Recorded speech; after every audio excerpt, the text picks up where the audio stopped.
സത്യം പറഞ്ഞാൽ കുട്ടി മാമ ഞാൻ ഞെട്ടി മാമ എന്നൊരു അവസ്ഥയിലായി. കാരണം ഈ വീട് ഭയങ്കര എന്താ പറയുക, നിറയെ ചെടികളാണ്, മരങ്ങളൊക്കെ കേട്ടിട്ടുണ്ട്. പക്ഷെ കണ്ടപ്പോഴാണ് ഇതിൻ്റെ ഒരു ഭംഗി മനസ്സിലായത്. ആദ്യമായിട്ട് ഒരു ഇൻ്റർവ്യൂവിന് വരുമ്പോൾ പറമ്പിലൂടെ നടക്കുക, ചാമ്പക്ക തിന്നുക. നമ്മൾ ചാമ്പക്കൊക്കെ കഴിച്ചായിരുന്നു, ചാമ്പക്ക കഴിച്ചായിരുന്നു.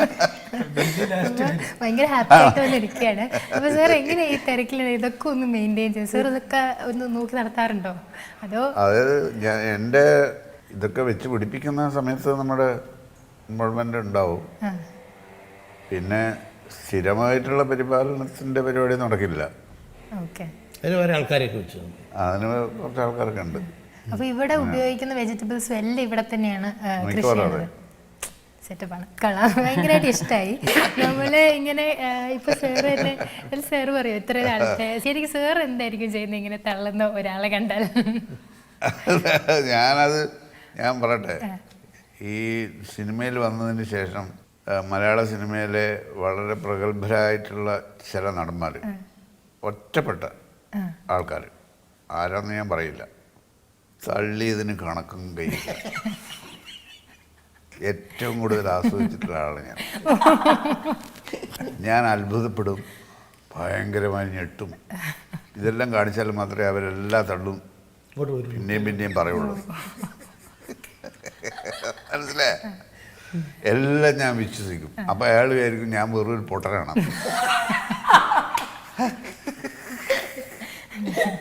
ഈ തള്ളുന്നയാളുടെ എല്ലാവിധ ഹാപ്പിനെസ്സും അയാൾ അനുഭവിക്കും എൻ്റെ മുമ്പിൽ.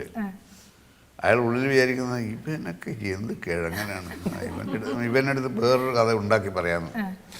നല്ല രസമായിരിക്കും. ഇവൻ എന്തായാലും മടൻ വിശ്വസിച്ചോളൂല്ലോ എന്ന് വിചാരിച്ചിട്ട് വെച്ച് കാച്ചു.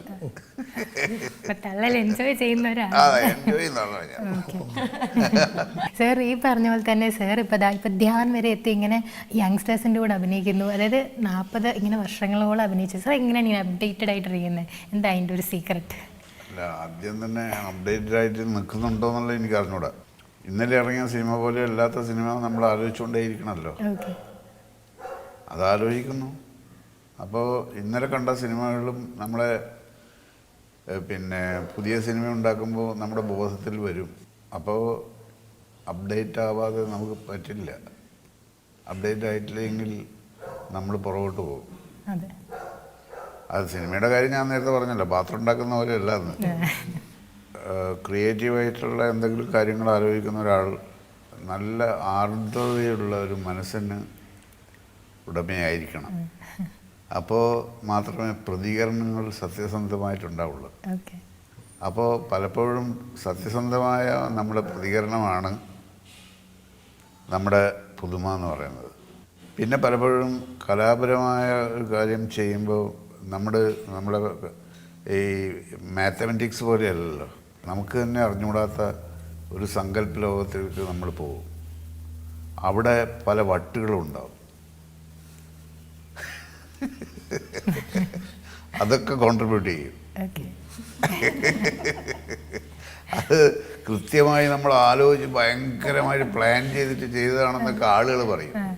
അല്ല, ചില വട്ടുപോലെ ചില തോന്നലുകൾ ഉണ്ടാവുകയാണ്.